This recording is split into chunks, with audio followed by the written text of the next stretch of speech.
My name is John Flanagan. I'm the New York State Senator. I represent the 2nd Senate District. I got contacted a little while ago about participating in a food summit like this, and I think it's very important. I do a lot of the shopping in my family. I go to the store all the time.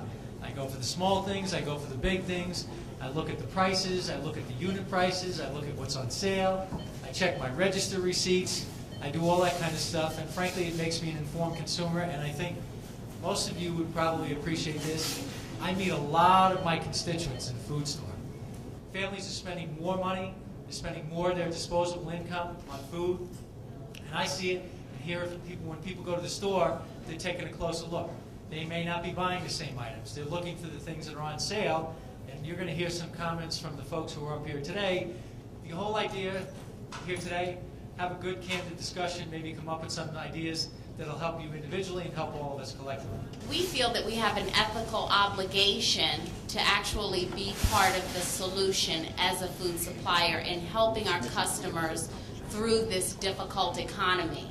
I am rarely in a meeting at Stop and Shop where the issue doesn't arise about the economy today and really trying to deliver on one of our values, which is to help our customers. Why are food prices high? There's a plethora of different theories around. There's a plethora of ideas around. First is the BIOF theory. That is blame it on the farmer. Then there's the BTG soup. Okay, that's blame it on government. Blame the food processors. You know, from the farmer to the table, somebody processes that food somewhere along the line. And a lot of stories have been written about the processors and how they keep adding on to the price. And finally, if all else fails, we don't know who else to blame it on. It's the BOBL, blame it on Osama bin Laden. About 30% of our corn crop today versus, say, 5 years ago is used for the production of ethanol. And so that's 30% less corn. And guess what? There's a lot of other products that corn is a base for. Today, the face of hunger is very, very different.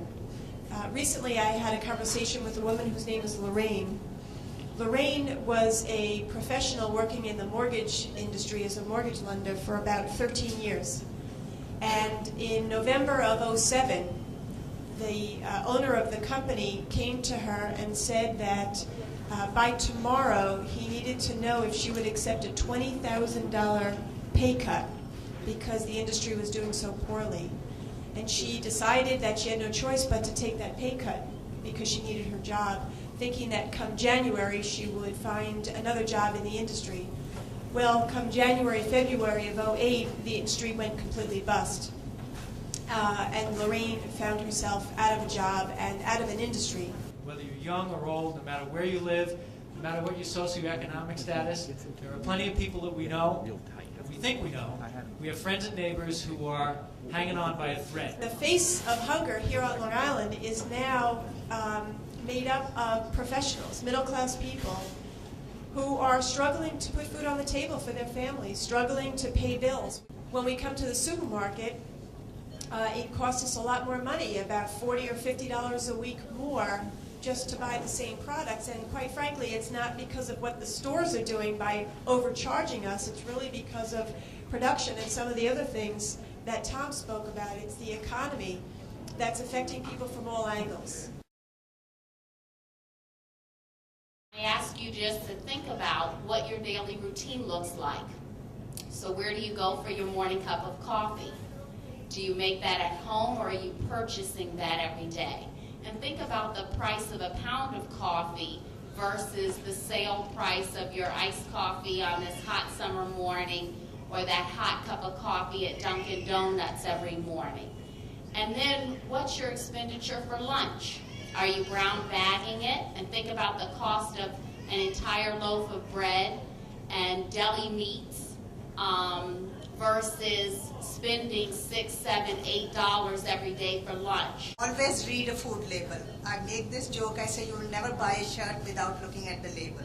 You want it to fit, you want to see it's washed in the washing machine, or it's dry clean, so that you can afford to do it. So in the same way, whatever you buy is going in your body, please read the label. That will tell you whether you're paying just for water or for additives or the real nutrition of the food. food that you are going to buy. There's probably no easy solution to any of this. In some respects, people say, well, why would you put together a group like this to talk about these issues? They are important, and they affect people's lives on a daily basis in ways that sometimes people don't even notice. So I appreciate the efforts of Stop and Shop and certainly our panelists here.